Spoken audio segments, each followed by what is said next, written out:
Tout compte fait, Éric Revel. Bonjour Éric. Bonjour Patrick, bonjour à tous. Les régimes spéciaux, focus, parce qu'il y a eu le premier acte au Sénat sur cette réforme des retraites, avec la suppression de 5 régimes spéciaux. Oui, 5 régimes spéciaux concernés, ils vont progressivement être éteints.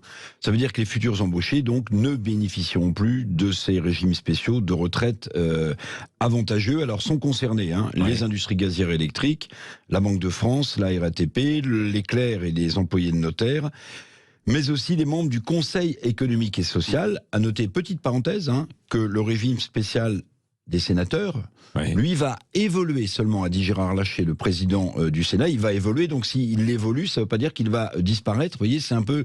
Fais ce que je te dis, mais je ne vais pas forcément faire la même chose.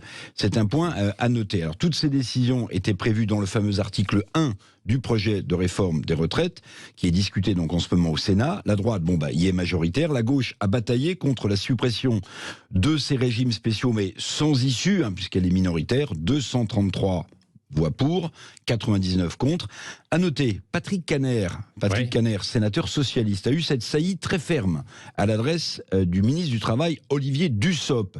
Il lui a dit « Vous allez entrer dans l'histoire des fossoyeurs de notre protection sociale. » Des fossoyeurs de notre protection sociale.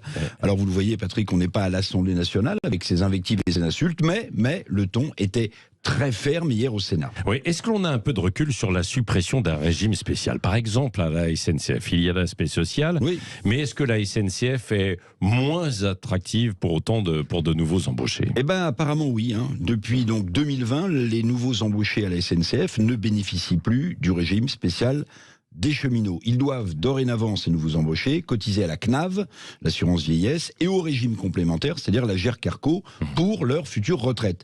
Alors cette disparition du régime spécial pour les nouveaux embauchés expliquerait, d'après certains syndicats, la difficulté justement à recruter précisément dans des postes de roulants ou d'autres postes, alors qu'on le sait, la SNCF croule sous un nombre d'emplois des postes de direction ou de management intermédiaire très important. Mais oui, la suppression du régime spécial à la SNCF aurait des répercussions dans ce secteur et des difficultés à recruter de nouveaux embauchés à la Société des chemins de fer français. Oui, alors donc suppression des régimes spéciaux, ça c'est un article, mais il y a le fameux article 7, qui est toujours pas discuté à l'Assemblée. L'article 7, évidemment, qui est dans tous les esprits des sénateurs et qui concerne l'âge de recul de départ à la retraite. Oui, c'est l'article 7 qui est le plus attendu, le fameux report donc de l'âge de départ à la retraite à 64 ans, qui n'a pas pu être discuté à l'Assemblée nationale, vous vous en souvenez, avec l'avalanche d'amendements.